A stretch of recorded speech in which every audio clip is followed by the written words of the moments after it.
Ciao a tutti, sono Marco di Verona e niente, ho cominciato a cercare lavoro ancora quest'estate, quindi 3-4 mesi fa. E mi sono rivolto a un'agenzia, Cescot Veneto, la quale mi ha aiutato appunto a trovare questo lavoro.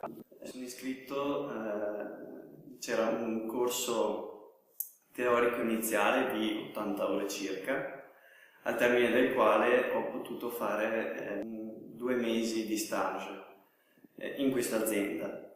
Questa azienda che al termine dello stage ha voluto continuare con me il suo rapporto di lavoro, insomma, e mi ha offerto un anno di